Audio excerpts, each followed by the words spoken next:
শুধু ডোনাল্ড ট্রাম্পের নন, খ্যাপাটে আর একগুঁয়ে আচরণের কারণে বারবারই মার্কিন প্রেসিডেন্টের গালি শুনেছেন বেনিয়ামিন নেতানিয়াহু। বিভিন্ন রাষ্ট্র ও সরকার প্রধান বহুবার করেছেন গালমন্দ। ইসরায়েলি প্রধানমন্ত্রীকে মিথ্যাবাদী, ভীরু, কাপুরুষের তকমাও দেন মার্কিন নেতারা। ভোগান্তি ভুলে চলে আসুন রিগালে। ওয়ারেন্টি সহ স্টাইলিশ কালেকশন নিয়ে রেডি রিগাল ফার্নিচার।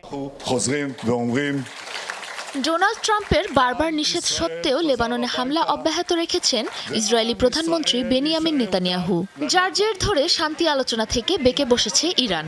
এমন পরিস্থিতিতে টানাপোড়েনের তুঙ্গে বহু পুরনো মার্কিন ইসরায়েল ঘনিষ্ঠতা, এমনকি ইসরায়েলি প্রধানমন্ত্রীকে যাচ্ছে তাই বলে গালমন্দ করতেও ছাড়ছেন না মার্কিন প্রেসিডেন্ট।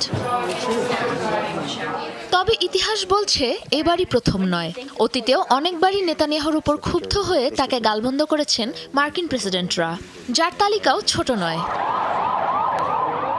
1996 সালে সাবেক মার্কিন প্রেসিডেন্ট বিল ক্লিন্টনের সাথে প্রথমবার দেখা হওয়ার পরই তাকে আরব ইসরায়েল দ্বন্দ্বের ইতিহাস নিয়ে দীর্ঘ এক ভাষণ দিয়েছিলেন বেনিয়ামিন নেতানিয়াহু।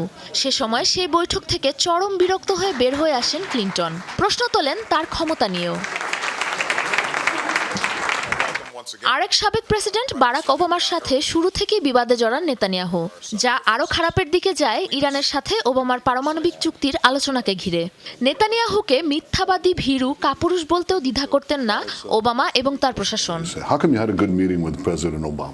মূলত একে অপরের অভ্যন্তরীণ রাজনীতির সাথে ওতপ্রোতভাবে জড়িত মার্কিন ইসরায়েল সম্পর্ক, যার জের ধরে ওয়াশিংটনের ওপর দীর্ঘদিন ধরে কর্তৃত্ব খাটানোর সুযোগ নিয়ে আসছেন নেতানিয়াহু। এছাড়া যুক্তরাষ্ট্রের ভেতরেই রয়েছে শক্তিশালী বেশ কিছু ইসরায়েলপন্থী গোষ্ঠী, যাদের দাপটে যতবারই কোনো মার্কিন প্রেসিডেন্ট গাজা কিংবা পশ্চিম তীরে ইসরায়েলি আগ্রাসন নিয়ে কথা বলেছেন, ততবারই তাদের নিয়ে বিবাদের ঝড় তুলেছে মার্কিনিরাই। সবশেষ 2023 সালে গাজায় আগ্রাসন শুরু করলে সংঘাতে নেতানিয়াহুর ভূমিকার জন্য তাকে একজন বড় মিথ্যাবাদী বলে মন্তব্য ছুড়েছিলেন সাবেক মার্কিন প্রেসিডেন্ট জো বাইডেন। তবে সম্প্রতি ইরান যুদ্ধকে ঘিরে যেন নজির ছাড়িয়ে গেছে নেতানিয়াহুর ধৃষ্টতা।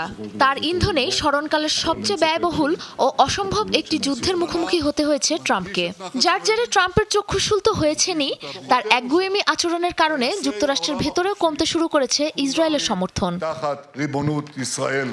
সাবরিনা নুসরাত, যমুনা নিউজ।